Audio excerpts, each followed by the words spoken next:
নমস্কার, আমি সুস্মিতা চক্রবর্তী। আপনাকে আমার চ্যানেলে আবারও স্বাগত। আজকে অনেক দিন পর একটা রিভিউ ভিডিও বানাতে বসেছি। আজকে মূলত আমি 3টি বই নিয়ে কথা বলবো। বইমেলা থেকে 2টি আমার সংগ্রহ করা বই এবং একটি আমার উপহার পাওয়া বই। এই 3টি নিয়ে আজকে আমি আলোচনা করব। আজকে যে 3টি বইয়ের কথা বলবো, প্রত্যেকটি বই আমাদের সকলের মনে পড়ার সময় একটা অদ্ভুত তৃপ্তি এনে দেবে, অদ্ভুতভাবেই আমাদেরকে সমৃদ্ধ করবে।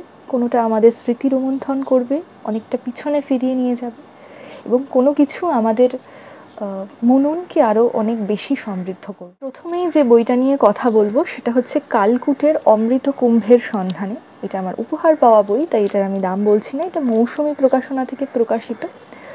এই বইটা আমার মেলায় কেনার কথা ছিল না, কিন্তু মাঝে মাঝে কিছু বই ঠিক সময় পাওয়া হয়ে যায়, এটাও সেরকমই একটা। কালকুট আসলে সমরেশ বসুরই ছদ্মনাম। কালকুটের লেখা অনেকগুলো বই আমার কাছে আছে ঠিকই, কিন্তু এই বইটাই আমি কালকুটের লেখা প্রথম পড়লাম এবং আমি পড়ে মুগ্ধ হয়েছি। এখানে মূলত দেখা যায় যে লেখক প্রয়াগের কুম্ভ মেলায় যাচ্ছেন কোনো রকম পুণ্য লাভের আশায় বা অমরত্বের আশায় নয়, তিনি মানুষ দেখতে যাচ্ছেন। এত মানুষ সারা ভারত থেকে, সারা ভারতের বিভিন্ন রাজ্য থেকে একটা জায়গায় সমবেত হচ্ছেন, এবং সেখানে গিয়ে এই যে তার যাত্রাপথ, এই যে তার প্রয়াগে পৌঁছনো, সেখান অবধি যত মানুষ তিনি দেখবেন।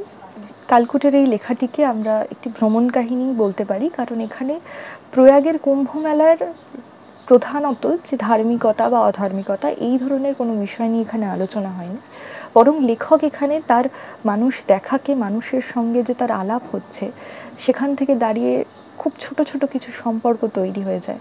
সেগুলো নিয়ে তার যে অনুভব বা অনুভূতি, তার অভিজ্ঞতা, এগুলো নিয়েই তিনি লিখেছেন। এখানে আসলে মানুষের মনকে খুঁজতে গিয়ে বা মানুষকে খুঁজতে গিয়ে আমরা মনকে খুঁজি বা অন্য একটা কিছুকে খুঁজি। সেই খোঁজ সম্পর্কেই লেখক এখানে লিখেছেন। তার অনুভূতিগুলোকে খুব অপূর্ব সুন্দরভাবে ব্যক্ত করেছেন। কালকুটের গদ্য ভীষণ সুন্দর, মানে ভীষণ মনোরম, অদ্ভুত তৃপ্তি দেয়। এবং প্রত্যেকটা জায়গায়, প্রত্যেকটা মানুষের সঙ্গে যে দেখা হচ্ছে, এখানে অনেক চরিত্র আছে। ট্রেনে বলরাম বলে একটি চরিত্রের সঙ্গে তার দেখা হবে, এবং যার 2টি পা নেই, তবুও সে কুম্ভ মেলায় যাচ্ছে। কিসের টানে যাচ্ছে সে? তার পরিবারের কিছু গল্প। তারপরে লেখকের সঙ্গে শ্যামা বলে একটি নারীর অদ্ভুত একটা সম্পর্ক তৈরি হয় এই স্বল্পালাপে। ট্রেনের জার্নি, তারপর সেখানে কিছুদিন থাকা প্রয়াগে, সেইটুকু সময়, মানে খুব অল্প সময়ে, বা আমরা জানি যে ট্রেন থেকে নেমে গেলেই মানুষগুলোর সঙ্গে আমার আর দেখা হবে না, কিংবা এই জায়গাটা থেকে আমি 2 দিন পর চলে গেলে এই মানুষগুলোর সঙ্গে আর আমার দেখা হবে না, কিন্তু এমন কিছু মানুষ বা এমন কিছু ছোট সম্পর্ক তৈরি হয়ে যায়, এবং তাদের প্রতি যে স্নেহ, মমতা, তাদের যত্ন, এগুলোকে আমরা খুব একটা অবহেলা করতে পারি না, বোধহয় খুব স্বল্প সময়ের জন্য বলেই পারি না। তো সেরকমই বেশ কিছু সম্পর্ক এখানে দেখানো হয়, তার মধ্যে একটি শ্যামার সঙ্গে লেখকের। এবং এছাড়াও আরও অনেক, রামজি দাসী বলে একজন রয়েছেন, প্রচুর চরিত্র। আমি সেগুলো নিয়ে বিস্তারিত আলোচনা করছি না, কিন্তু বইটা পড়তে গিয়ে আমার কি উপলব্ধি বা আমি কি পেলাম, ওই লেখকের দেখার সঙ্গে সঙ্গে আমারও একটু প্রয়াগ ভ্রমণ হলো, মানস ভ্রমণ হলো।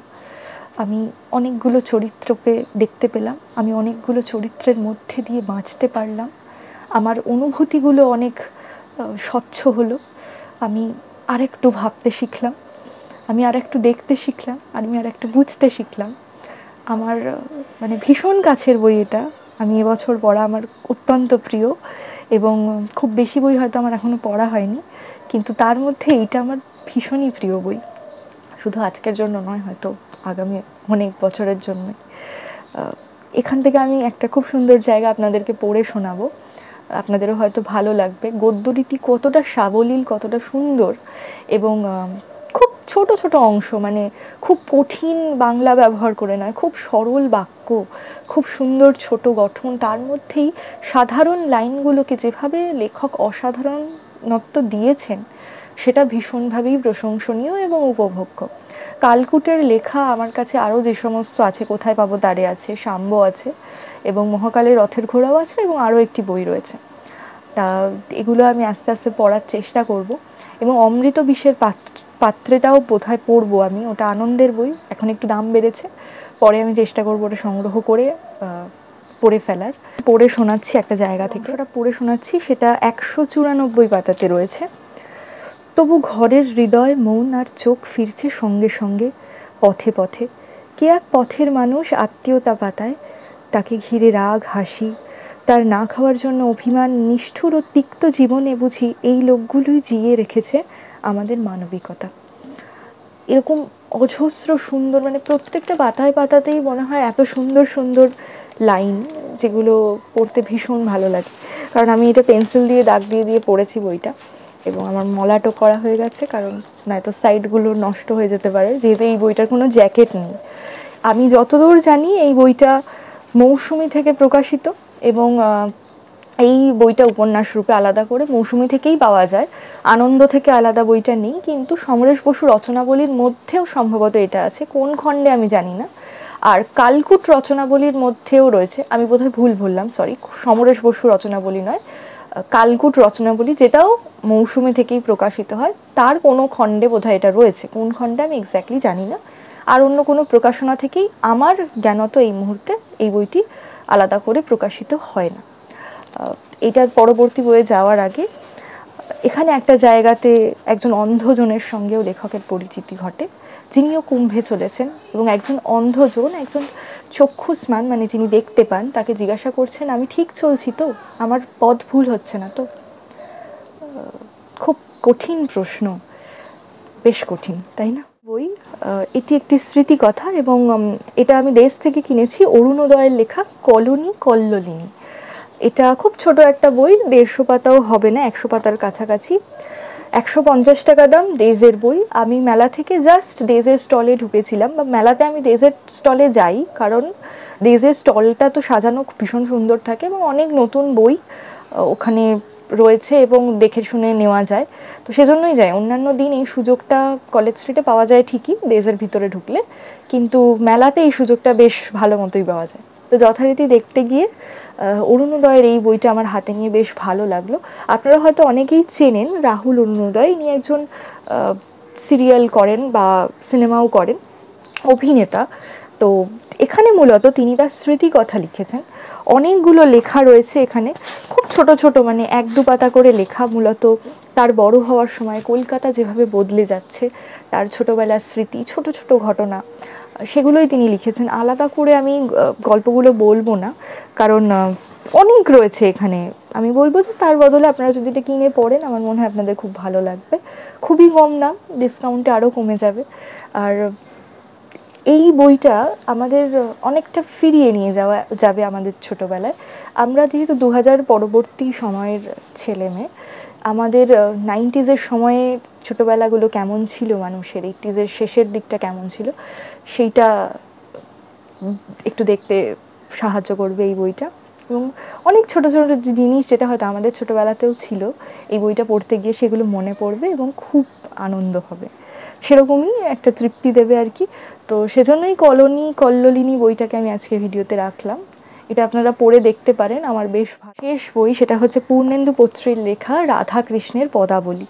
এইটাও আমি দেজের বইমেলা থেকেই, ওদের যে কবিতার সেকশনে যে সমস্ত বইগুলো রাখা ছিল সেখান থেকে এই বইটা নিয়েছি। আমি জাস্ট পাতা উল্টে দেখলাম যে একটা পাতার লেখাটা আমার বেশ ভালো লাগছে। পূর্ণেন্দু পত্রীর কবিতা তো এমনিতেই ভীষণ সুন্দর, এবং তাই জন্য আমি এটা দেখে ভাবলাম যে তাহলে নিয়েই নিই। প্রিয় পাঠক পাঠিকাগণটা নিয়েছিলাম, আজকে সেটা নিয়ে আমি কথা বলছি না, অন্য একটা ভিডিওতে সেইটা নিয়েও কথা বলবো, এবং আরও অন্যান্য বেশ কিছু বই নিয়ে।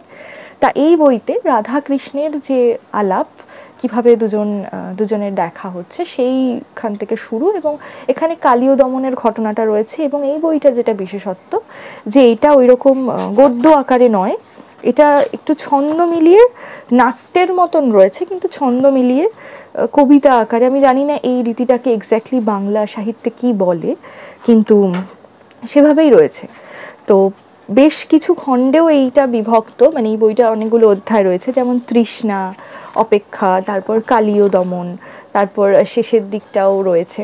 তো সেরকমভাবে রয়েছে এবং প্রত্যেকটা জায়গায় একটা করে ছবি রয়েছে রাধাকৃষ্ণের। তবেই বইটা শেষ হয়। খুব ছোট্ট একটা বই, আমার এটা পড়াও হয়ে গিয়েছে এবং আমার বেশ ভালো লেগেছে, কারণ এখানকার মানে লেখকের লেখা ভীষণ সুন্দর, মানে কবিতার মতন এবং খুব সুন্দর। আমি একটা জায়গা পড়ে শোনাবো, কারণ এইটার গল্প তো আপনারা সবাই জানেন, কালীয় দমনের ঘটনা, তো সেরকমভাবে তো নেই। তো এই বইয়ের যে আকর্ষণ সেটা আমার মনে হয় এই লেখা এবং পূর্ণেন্দু বত্রীর এই যে ছন্দাকারে লেখাটা উনি লিখেছেন এবং কবিতার মতো করে, তো এখানে যে শব্দগুলো তিনি ব্যবহার করেছেন, যে সুন্দর মাধুর্য তিনি এনেছেন, সেইটাই আমার মনে হয় সবচেয়ে উপভোগ্য। তো এখান থেকে আমি একটা জায়গা পড়ে শোনাচ্ছি। কৃষ্ণ বড়াইকে বলছে, একি শ্রবণ জাগালে মরা গাঙে, রাখাল আমি গোষ্ঠে চড়াই গাভী, আমাকে কেন সকালে মৃগ নাভি, একটি প্রাণ হাজার হয়ে ভাঙে, হঠাৎ একি স্বপ্ন নাচে চোখে, হাতের বাঁশি বুকের মধ্যে বাজে, হারালো সুখ নির্ধারিত কাজে, সুখের ঠাঁই দখল করে শোকে। তারপরে বড়াই বলছে, ওরে বাছা থামিয়ে তোর কাদা, খুঁজে দিতে পারবি কোথায় রাধা। তারপরে চলছে আর কি। তো এরকম বহু সুন্দর সুন্দর জায়গা রয়েছে, যার জন্য আমার বইটা খুব ভালো লেগেছে। তো এইটা আপনারা অবশ্যই পড়ে দেখতে পারেন। পূর্ণেন্দু বত্রীর কবিতা অবশ্যই পড়া উচিত, খুব সুন্দর। এবং আমি রিসেন্টলি পড়ছি ওনার কবিতা, আমার খুব বেশি পড়াও নেই, আমার ভীষণ ভালো লাগছে। তো আজকে যে 3টে বই নিয়ে কথা বললাম, রাধাকৃষ্ণের পদাবলী, আচ্ছা এটা দেজের বই এবং এটার দাম হচ্ছে 100 টাকা। কলোনি কল্লোলিনী অবশ্যই পড়বেন, এবং কালকুটের অমৃত কুম্ভের সন্ধানে অবশ্যই পড়বেন এবং কাউকে উপহারও দেবেন। ভীষণ ভালো বই, তিনটেই অবশ্যই পড়ে দেখবেন। যাদের ইতিমধ্যে পড়া তারা অবশ্যই কমেন্ট করে জানাতে পারেন যে আপনাদের কেমন লেগেছে। আজকের ভিডিও এখানেই শেষ করব, দেখা হবে পরের কোনো একটা ভিডিওতে। ততদিন পর্যন্ত ভালো থাকবেন, বই পড়বেন। নমস্কার।